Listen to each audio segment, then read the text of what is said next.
bersyukur atas nikmat yang Tuhan limpahkan sehingga kita dapat berkumpul dalam keadaan sehat pada hari ini. Perkenalkan, nama saya Fitrianti Adahati selaku moderator kelompok 2 dari program studi Kesehatan Masyarakat Fakultas Ilmu Kesehatan Institut Kesehatan dan Teknologi Geraha Medica. Akan mempresentasikan materi kami yang berjudul Biomekanika Kerja. Tugas mata kuliah ergonomi yang diampu oleh dosen Bapak Khairil Akbar SKM MEP. Yang akan dibawakan oleh rekan saya diantaranya ada Afdal Anggol, Angelina Talibo, Nadifa Gulama, Nixon Aisong, Taskia Yasin, dan Ulfa Fitrianingsi. Dan materi pertama definisi biomekanika kerja akan dipaparkan langsung oleh Saudara Afdal Anggol.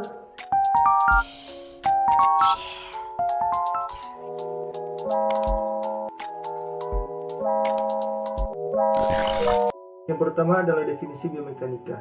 Biomekanika merupakan salah satu dari 4 bidang penelitian informasi ergonomi, yakni penelitian tentang kekuatan fisik manusia yang mencakup kekuatan atau daya fisik manusia ketika bekerja, dan mempelajari bagaimana cara kerja serta peralatan harus dirancang agar sesuai dengan kemampuan fisik manusia ketika melakukan aktivitas tersebut. Selanjutnya, biomekanika kerja. Biomekanika kerja merupakan suatu ilmu yang mempelajari tentang gerakan tubuh manusia saat melakukan suatu aktivitas tertentu.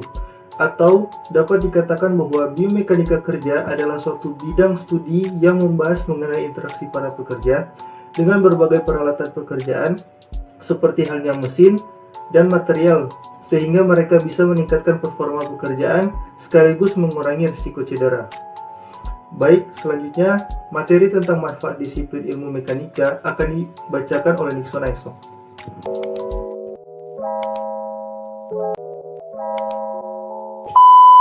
Manfaat disiplin ilmu biomekanika itu ada 3. Yang pertama, mengevaluasi tingkatan kemampuan pekerja terhadap kebutuhan fisik pekerjaan.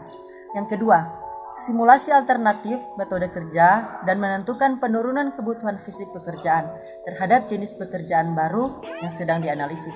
Dan yang terakhir, sebagai acuan dalam proses seleksi pekerja dan prosedur. Untuk materi selanjutnya nanti akan dilanjutkan oleh teman saya, Ulfa.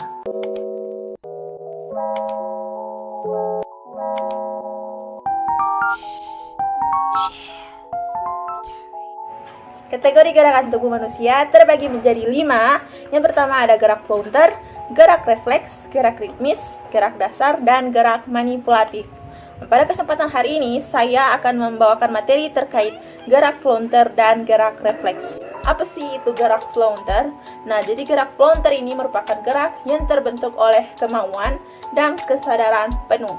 Contohnya seperti gerakan saat menulis, membaca, bermain bola, dan lain sebagainya. Yang kedua ada gerak refleks. Gerak pada umumnya terjadi secara sadar melalui jalan panjang, yaitu reseptor ke saraf sensorik dibawa ke otak untuk selanjutnya dikelola oleh otak.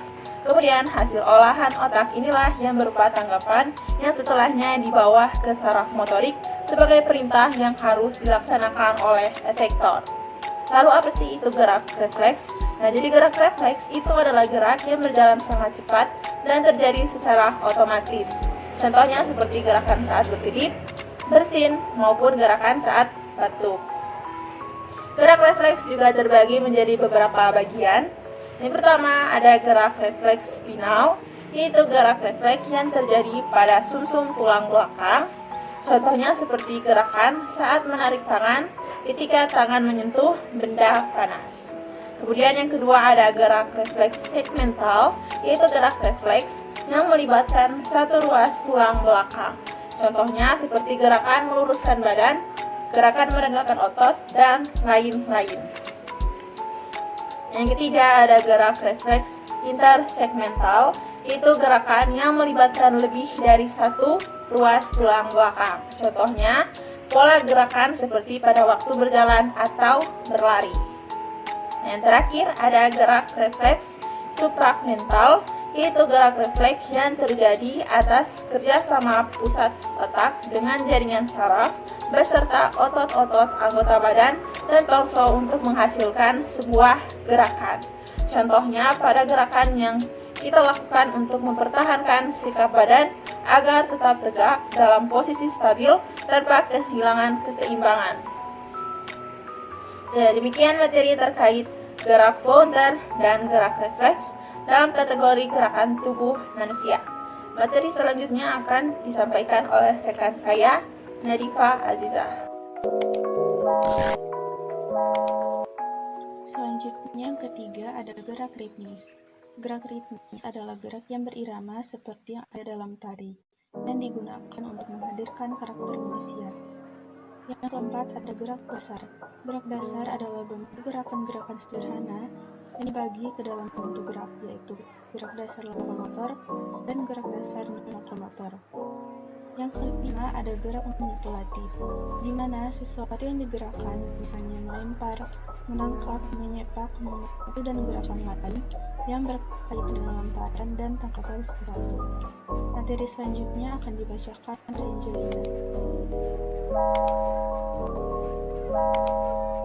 Gerak telaah mekanika, konsep dasar istilah yang sering digunakan dalam biomekanika gerak mekanika dari pendekatan mekanika adalah proses perubahan tempat atau posisi sari suatu objek ditinjau dari titik pandang tertentu. Secara umum, mekanika tubuh merupakan studi tindakan dari tenaga fisik dan memiliki sifat statis dan dinamis. Gerak mekanika dari pendekatan mekanika adalah proses perubahan tempat atau posisi sari suatu objek ditinjau dari titik pandang tertentu. Secara umum, mekanika tubuh merupakan studi tindakan dari tenaga fisik dan memiliki sifat statis dan dinamis. Istilah yang sering digunakan dalam biomekanika adalah load and force atau motive force. Aplikasi biomekanika. Dalam perindustrian, ilmu mekanika digunakan untuk mengukur besarnya gaya yang dibutuhkan oleh seorang operator untuk melakukan suatu pekerjaan dengan postur tubuhnya.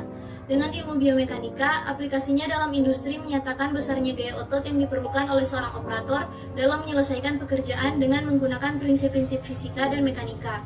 Dengan mengaplikasikan ilmu biomekanika, kita mengetahui dan memahami serta dapat menentukan sikap kerja yang berbeda, dapat menghasilkan kekuatan atau tingkat produktivitas yang terbaik.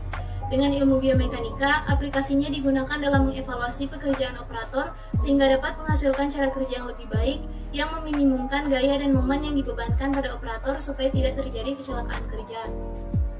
Aplikasinya yang lain adalah menentukan perancangan sistem tempat kerja dengan pertimbangan dari gerakan-gerakan tubuh manusia atau pekerja. Jadi dalam hal ini penelitian biomekanika digunakan untuk mengukur kekuatan dan ketahanan fisik manusia dalam melakukan pekerjaan tertentu dengan sikap kerja tertentu. Aplikasi biomekanika dalam industri digunakan untuk menyesuaikan kekuatan atau ketahanan fisik pekerja dengan pekerjaan yang dibebankan sehingga beban kerja berkurang dan tidak terjadi kecelakaan kerja. Dengan ilmu biomekanika ini, jelas bahwa kita akan lebih mudah untuk menentukan rancangan sistem tempat kerja, terciptanya keadaan lingkungan kerja yang efektif, nyaman, aman, sehat, dan efisien, maka dengan begitu tingkat produktivitas meningkat dan tingkat kecelakaan menjadi minimum. Baiklah, itulah pemaparan materi dari saya dan teman-teman. Selanjutnya saya serahkan kepada moderator. Demikian hasil presentasi dari kelompok kami. Pada kesempatan hari ini saya mohon maaf yang sebesar-besarnya apabila ada tutur kata maupun tindakan yang kurang berkenan. Dengan ini presentasi hari ini saya tutup. Terima kasih atas perhatiannya. Wassalamualaikum warahmatullahi wabarakatuh. Dan jangan lupa like, comment, share, dan subscribe ya. Terima kasih.